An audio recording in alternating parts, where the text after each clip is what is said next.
about the Outdoor Expo at OutdoorEconomics.com. KSJE is supported by the Farmington Civic Center, bringing a wide variety of live entertainment to the Four Corners. Country music, classic rock, and ballet, all on stage this fall. Also, on-stage theatrical performances of The Rocky Horror Show and the holiday classic A Christmas Carol. Find out more online at fmtn.org/shows. KSJE is proud to support the Aztec Highland Games and Celtic Music Festival, October 2nd and 3rd at Riverside Park in Aztec. Music from Big Patty, Smelter Mountain Boys, Patrick Crossing and Devil's Dram, and featuring the Highland Games Athletic Competition. Plus, Scottish vendors, food, and clans. Find out more online at aztechhighlandgames.com. KSJE is supported by San Juan Regional Medical Center, here to meet your urgent and emergent medical needs, whether they are COVID-19 related or not. Medical emergencies happen when you least expect them, whether it's a stroke, heart attack, illness, or injury. San Juan Regional Medical Center's caregivers are here to provide care to you and your loved ones. Find out more online at sanjuanregional.com.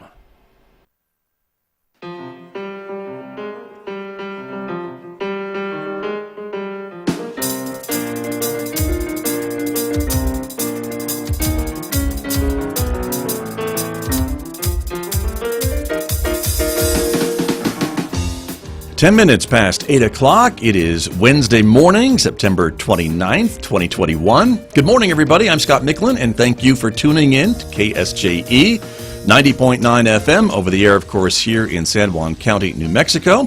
In Durango, Colorado, you can tune in, of course, at 103.3 FM. And if you're anywhere else on the planet, you can stream us from our website at KSJE.com or ask your smart speaker to play KSJE. And guess what? I bet it will do it. Glad you're with us, everybody, and welcome also to our viewers who are watching this visual radio program. We are streaming it live this morning out to the KSJE Facebook page, our YouTube channel, and our Twitter account. We're glad that you are with us as well, everyone, because coming up, our topic this morning featuring Farmington Municipal Schools. We have a full studio this morning, a lot of special guests here with us. We'll meet them in just a moment, so stay tuned for that. Later on this hour, then we'll be talking with Ron Price about life in the sandbox, and Ron has some important words about timeout in the sandbox this week, so we'll be listening to that coming up at 8:50 a.m. this morning here on KSJE. Mick Hess will take us roving with the arts, our weekday classical music program. Next hour at 9:06, he's playing music from Gustav Mahler, a special 90-minute version of Roving with the Arts, which will take us to 10:30, and our local and regional author program right on Four Corners. Tracy Helsvass is speaking with author Shannon Baker this morning about her latest book called Easy Mark. You heard that conversation this morning at 10:30 on KSJE. And don't forget, of course, in addition to Facebook, YouTube, and Twitter, we invite you to connect with us on our Instagram page as well. And if you're a podcast person, you can subscribe for free to KSJE podcasts anywhere you get your podcasts, places like iTunes and Spotify and iHeart and Pandora and Podbean and much, much more. Find out the details from our website at ksje.com or just subscribe where you get your podcasts and check out all of our other programming that you can hear. Weather forecast, it is a mostly cloudy morning this morning, 54 degrees outside our studios here at San Juan College. We're expecting a mostly sunny day today with a high of 80. That seems like an old forecast. I don't even think that's accurate because it's not going to be that warm. I know that for a fact because I was checking it and annoyed about it because it's going to be a little cold today. Partly cloudy skies is the forecast today with a chance of scattered showers and thunderstorms. That's a better forecast with a high temperature today of about 65 degrees. Overnight tonight, again, a chance of scattered showers and thunderstorms with an overnight low in the 50s once again. And then for tomorrow, scattered showers and thunderstorms, the high of 61 on Thursday and Friday with overnight lows in the mid-40s to near 50, but sunshine for the weekend. That is the forecast, the accurate forecast this morning. Let me introduce my special guests who I mentioned who are here with us this morning from the Farmington Municipal School District. Let's start with Pam Schritter, who is the principal of Mesa Verde Elementary School. Good morning and good Good to have you here. Glad to be here. Great to have you here to talk about why you're here in just a moment, but welcome aboard. Also, Robin Hoffman is here, a school board member with Farmington Schools. Good morning to you. Good morning. Thanks for having me. Thank you for coming in as well. And of course, Dr. Eugene Schmidt is here. Dr. Schmidt, good morning to you. Good to have you here. It is great to be here. We've got some great celebrations and stories to share with our community this morning. It's a great day for Team Farmington. No kidding. Very true. So it's great to have everyone with us. Take a look at all those great guests that we have. And we have one more waiting in the wings. Won't even fit into the studio. It's so many people this morning. And that's Ted Lasiewicz, and we'll bring him on in just a moment. But let's begin by talking a little bit about the folks who are here this morning. And so, Pam Schritter, that puts you kind of front and center, and Mesa Verde Elementary School. So once again, welcome and congratulations, because Mesa Verde is the newest Blue Ribbon School in New Mexico. Yes, thank you. Thank you so much, Scott. We're very honored by the award, and humbled by that as well. Our staff has worked really hard, and our students, and so it's what it's about. Very good. And Dr. Schmidt, being a Blue Ribbon school, that carries with it a certain cachet. There's only 3 of them across the entire state, correct? That is correct. And this is the 39th year that the U.S. Department of Education recognizes the best of the best. And, you know, for me, watching Principal Schritter and her team, it is not a surprise that they would receive this recognition as a high-performing school. Again, very few in the U.S. get that designation. I think it's something like 15% of the best school district, and you think that's hundreds of thousands of schools.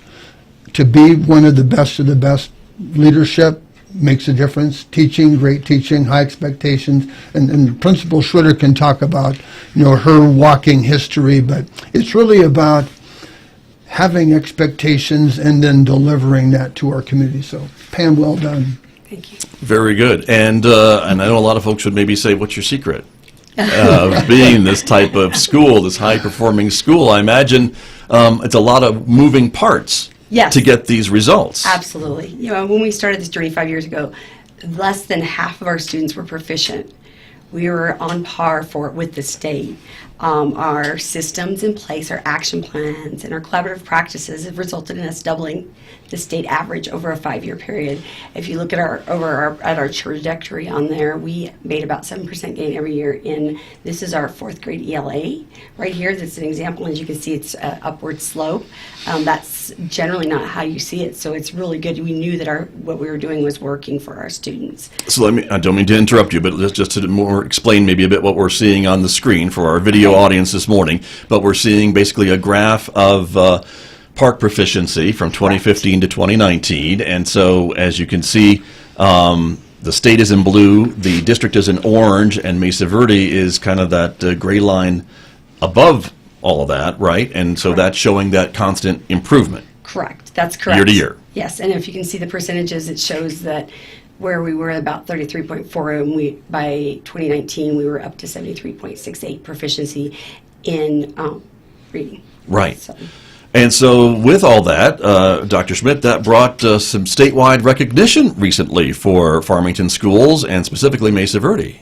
Yes, yeah, we're celebrating actually a lot of things, and I'm looking forward to listening to Board Member Hoffman talk as well, but it is really a district-wide commitment to excellence.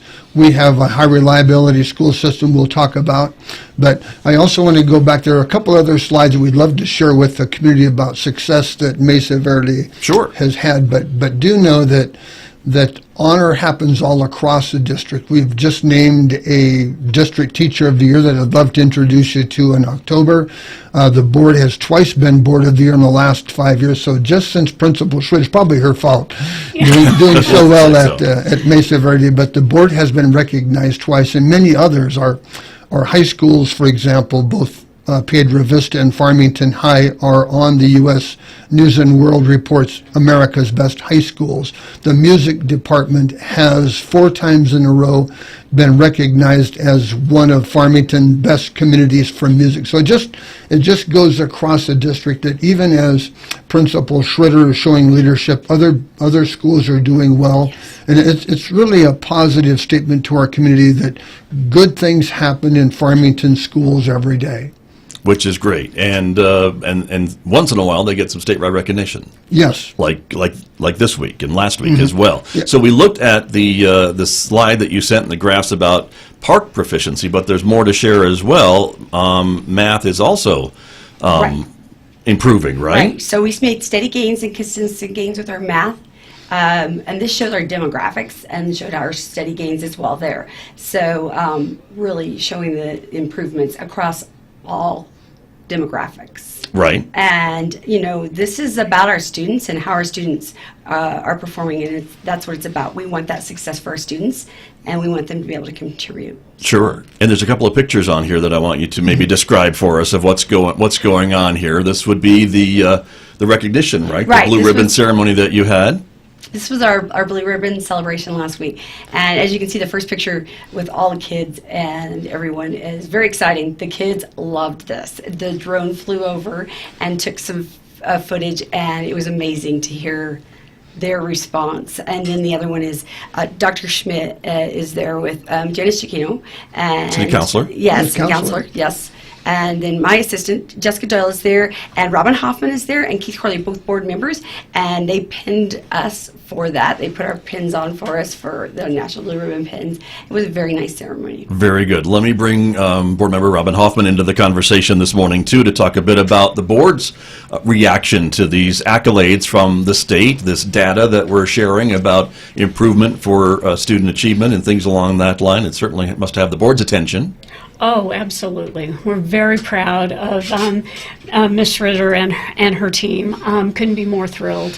It was great to be recognized.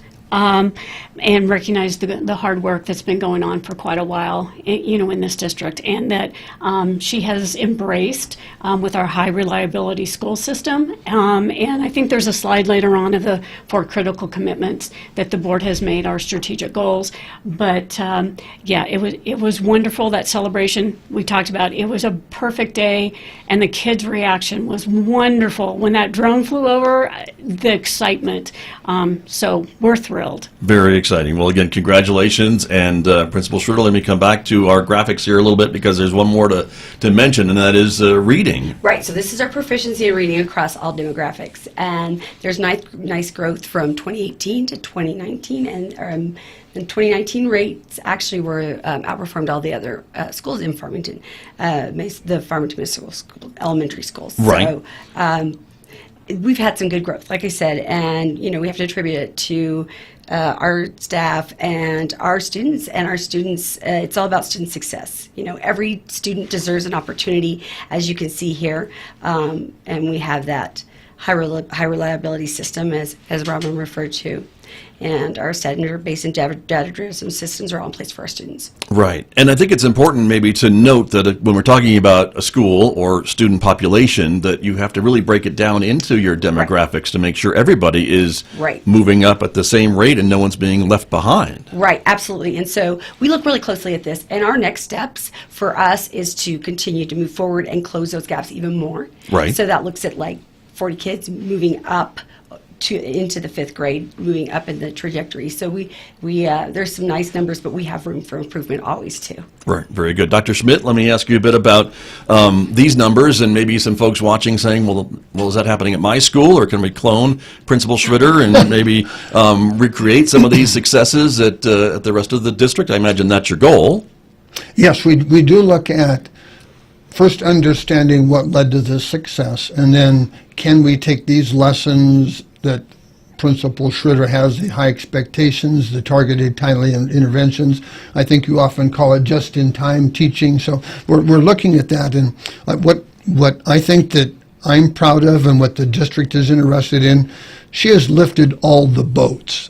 You don't get to 73% proficiency in your school working your way to 100 unless you raise everybody up. And so it doesn't matter what demographic group.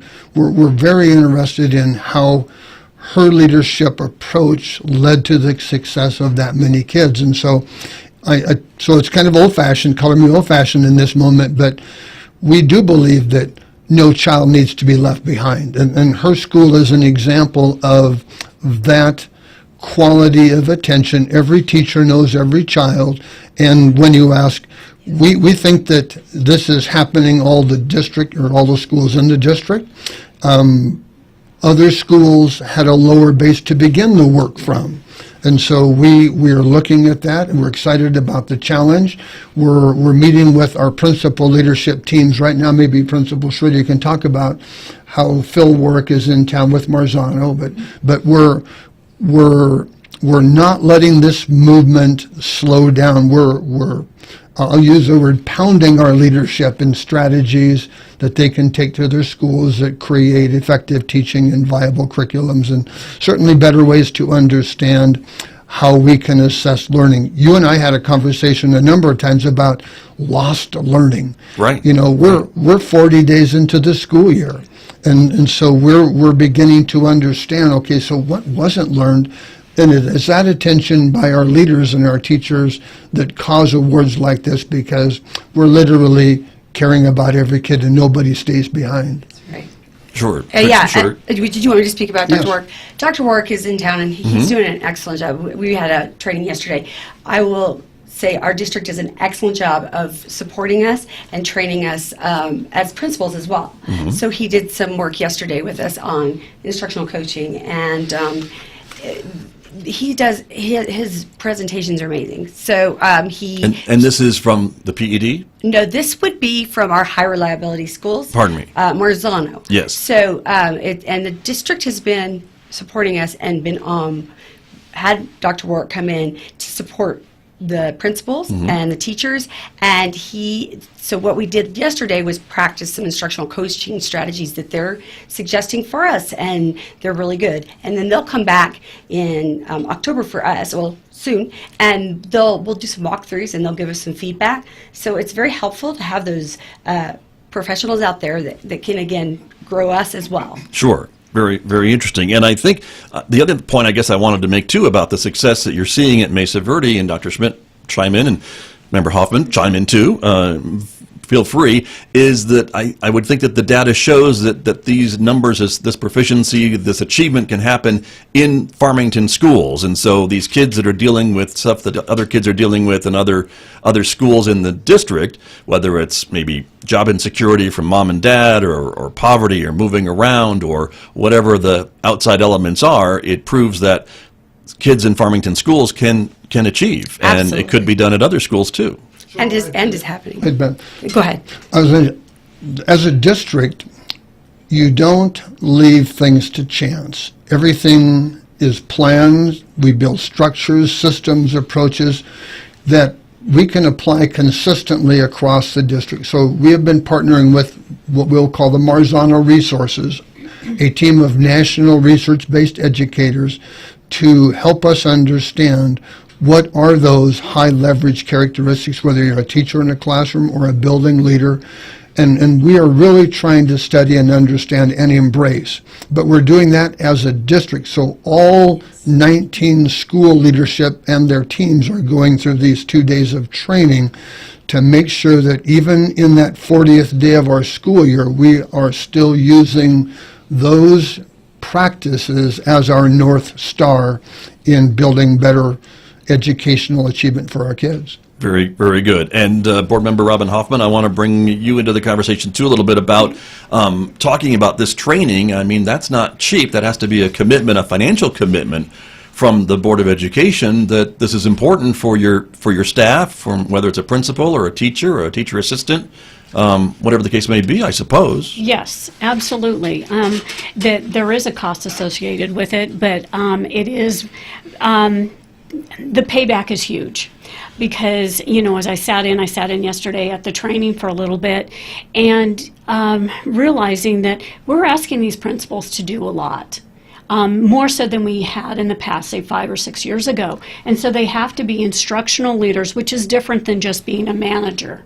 And so there was that shift several years back of really wanting our principals to be those instructional leaders. So as they do these walkthroughs, that they know what they're looking for in their teachers and how to help their teachers. And it is all about, in our growth models, that it is about supporting. And so as a board member, how do you do that? How does the board do that? What actions can we take then to make sure that the staff knows that we are behind them? We've kind of adopted these 4 critical commitments that are from the Marzano group that we've been working on for quite a while. I'm going to show them right now. It's like you're reading my mind, but Okay. let's talk about them. Yes. I want to Yes. say too, yesterday, it's also an opportunity for teachers, principals, to share what they're doing in their buildings. So we're collaborating and coming up with ideas and sharing ideas with each other as well. So it's a win-win. So we're getting a lot out of what we're putting into it in many ways. Right. Very Right. good Yeah, to- I just wanted to add that. Good. Sorry. Because to it know. is about student proficiency, it's Yeah. about student success, and that is then the training, if I kind of jump back into what Pam was saying, is that it all goes back to student learning. So you're talking to the principals, but it's really, okay, teachers, so what are you doing, what's happening, and how is student learning being affected by what the principal is doing. So it is kind of a cascading effect through the district.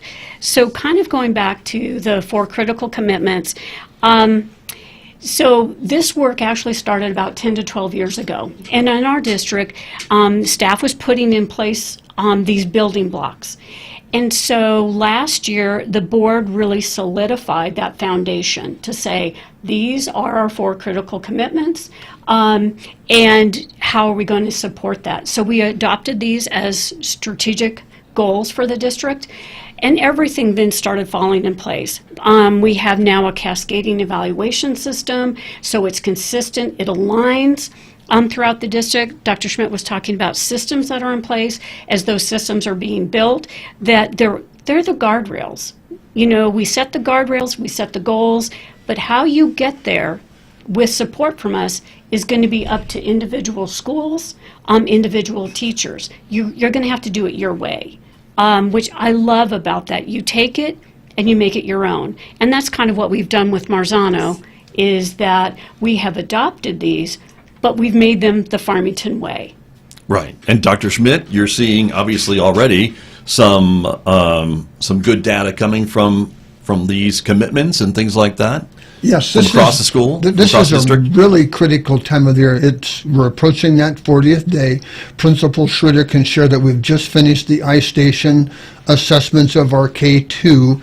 We're just now finishing up the testing of our 3 through 5 kids, and so we're going to know a lot as establishing a new baseline of what knowledge and understanding or demonstration do kids have. So we're very excited about that. But we're also excited about the board's commitment to the work. Robin talked about a cascading evaluation. Literally, the board does a self-reflection of the decisions that they make that impact learning throughout the district. And then that shifts to me. My evaluation will be based upon the work that I have done to meet the needs, that the goals and strategic things that the board has planned. So it literally goes down through the system. What that creates is a new way of thinking that if leadership comes and goes, that the board still has that focus of where are we going. We don't have people come in and say, let's have a different idea when these ideas are working. Sure. And so we're very excited about building this strong framework that will guide the district for years into the future. Well, it's very exciting, and again, to see kind of the proof in the performance, if you will, and it looks like things are moving in the right direction at Mesa Verde and other schools in the Farmington district. Pam Schritter, again, congratulations to you, your staff, and your students, and everybody that has put a lot of effort into to make this possible. I know it's not just you, but No, it's not. Okay. It's a whole system, and our kids and our staff, they're the hard workers. They're the ones that put all the effort in and make it happen. And I'll say, Scott, that we've seen the signs or the trend, just a couple of years. In fact, 2019, Principal Maestas from Ladera was in that very chair that Pam Schritter sits in today, talking about her National Blue Ribbon. That's right. A year before that, Principal Young from Northeast was in that chair talking about a National Title I Distinguished School. So the signs that systems are being built, that it can be replicated across the district, are there. And so I know that Pam and I challenge all of the principals, that can be something in their immediate future. Right. Very good. Well, again, congratulations, and Pam Schritter, we're going to let you get to school great. because I know you've got things to do and kids to talk to and things along that line. So again, thank you for coming in. Sure. Appreciate it very much, and we will let you take a graceful exit while we bring in our other guest, if that's all right. But thank you very much for coming. Okay. So wonderful, very good. Dr. Schmidt, let's talk a little bit with you about some of the things that are happening. The GEO bond is what Ted Lasiewicz is going to talk with me about. He is your director of operations, and of course, the GEO bond is a bond that voters will be asked to approve here in November, right? Yes, and so we welcome the community's questions. We have a general obligation bond. It goes before the community every 4 years, and early voting begins October 5th. The general election is November 2nd. So between now and then, if you have questions about what $8 million will do, I'd love to be able to answer those questions. So we're on a pathway to present to the community a continuation tax of monies that will allow us to continue to modernize our schools. And I will say that Mr. Lasiewicz, whom we were about to introduce, has done masterfully at preserving, maintaining, upgrading the qualities of our schools over the 7 years that we have worked together. So, Mr. Lasiewicz, I welcome you and look forward to your thoughts. Thank you, Dr. Schmidt. Good morning. Thank you for coming in, Ted Lasiewicz. Great to see you. And so this is all, we got a lot of projects on this GEO bond, right? We do, and we're very specific about where the funds will go to. As Dr. Schmidt said, we're looking at an $8 million bond, which would be allocated at $2 million per year, starting in 2022. And we have basically put together a program where we are going to address specific needs of each school in the district. We will anticipate doing that starting probably summer of next year. And one of the major things we're going to be doing are revising and renovating and building new playgrounds. Got you. And that seems like a significant investment to me. And of course, playground technology, as it were, seems to be evolving and making things safer for kids. I think we can all remember the metal slides that over a certain degree in the summer you didn't want to go down them in shorts or what have you. Those are long gone, thank goodness. So that's my example. We do. We have new synthetic type of slides. You're welcome to try them when we get them installed. So. Right. I'm not sure the weight limit would apply, but okay. But that's exciting. And so this would be at most of your schools or all of your schools? Correct. Well, we've done some playgrounds at, I think, 4 of the schools over the last few years, so the balance will be taken care of, hopefully the majority next summer. Got you. If the bond passes. Correct. And that's the key here. And Dr. Schmidt, I know this money is something that you can use just for these specific things, correct? As the voters are being informed about these projects? Yes, the general obligation bond has a very specific purpose, and that is the renovation, upgrade, modernization of schools. And there are many things to look at. Everybody over time needs to make roof repairs. Everybody may have a breakdown in their heating and ventilation. So we are very focused in the use of this money to make sure that not only do things work well, but the building envelope environment is as high quality as we can. You know that we've had this conversation, Scott. The whole world changed with COVID. You know, different kinds of filters. And I'd love to have Ted talk about HEPAs and filtrations and all the things, but the world is different inside a classroom now. And so, Ted, I would welcome your thoughts on upgrading. So actually what we've done through all the schools where we can change the filters, we've upgraded to MERV 13s from basically MERV 8s, and what that does is filter out more of the particles that are flying through the air, be it COVID or whatever. We've also increased the circulation, the amount of times that the air is exchanged in each classroom. And in those classrooms that have very old HVAC systems, which we plan to upgrade in the next couple years, we've put in these HEPA filters that Dr. Schmidt has mentioned. Got you. So it's just really it's a curious world that Ted lives in. You know, I can remember 5 years ago, Scott, we were talking about bulletproof glass and hardening the entrances of schools. And here we are a couple of years later. Now that we've got the envelope hardened, let's make sure the air quality inside is safe. And so it's interesting how things evolve over time. Indeed, very true. And Ted Lasiewicz, I would assume too that, as you mentioned, some of those HVAC systems are newer than others and maybe easier to upgrade those filters. And then when you can't, you've Correct. got other options as well. But I guess you could say every HVAC system in every school has seen some attention during COVID. Absolutely, every school, yes. Good to know. And there are other projects as well. As I look at the list, it's an extensive list of priorities that you've come up with. And you expect all these to be funded if the GEO bond passes? Is that your expectation? That's why I was very specific in the items that would fit within the budget of the $8 million. I think our total is about 6.7. We have to have some room in there for any unforeseen circumstances that might come up, especially related to renovation projects. Sure. That always happens. So we have a slight buffer in there. So we do anticipate doing all of these projects. Got you. So in addition to playgrounds, there is some remodeling of restrooms at various buildings? Correct. Restrooms are a big item. Just a lot of upgrades related to carpeting, and as Dr. Schmidt said, obviously the HVAC and the re-roofing projects are key as well. Right. But even one that I think is a curiosity and certainly a welcome is even how we approach drinking fountains in school has now changed. That's right. We try to get touchless drinking fountains.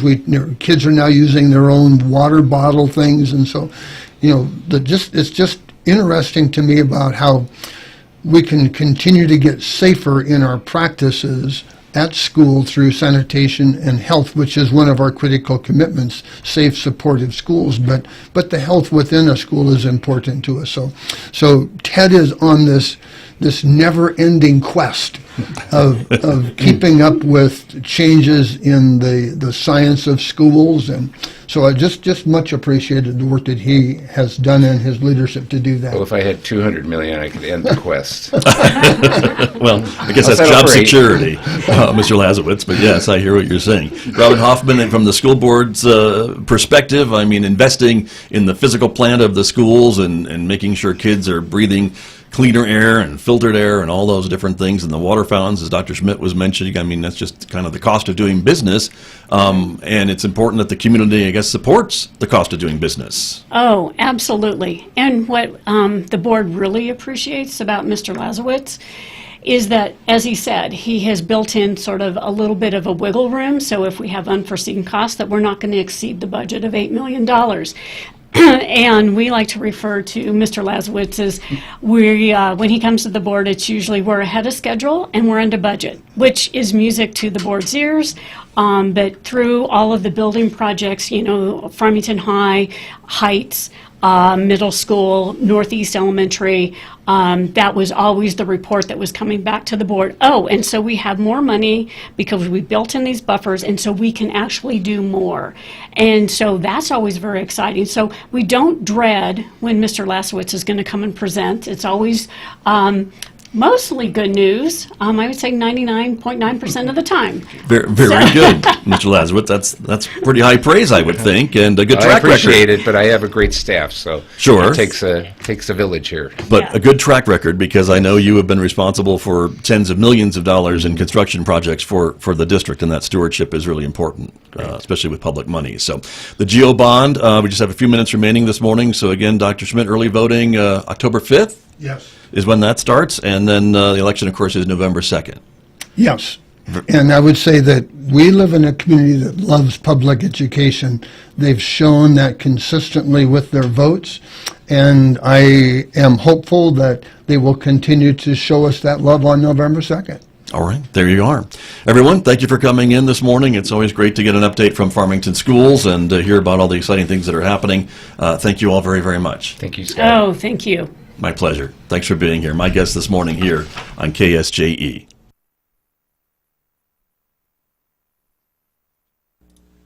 KSJE is proud to support the Outdoor Expo, a free event happening September 29th through October 1st at the Farmington Civic Center. See some outdoor gear and businesses and have a chance to win a free cataract boat or mountain bike. The Outdoor Expo is part of the New Mexico Outdoor Economics Conference in Farmington. Find out more about the Outdoor Expo at OutdoorEconomics.com. KSJE is supported by the Farmington Civic Center, bringing a full slate of entertainment to Farmington and San Juan County. The Rocky Horror Show, October 21st through the 31st at 7:30 p.m. The Farmington Civic Center, 200 West Arrington in downtown Farmington. Find out more online at fmtn.org/shows or at 505-599-1148. Those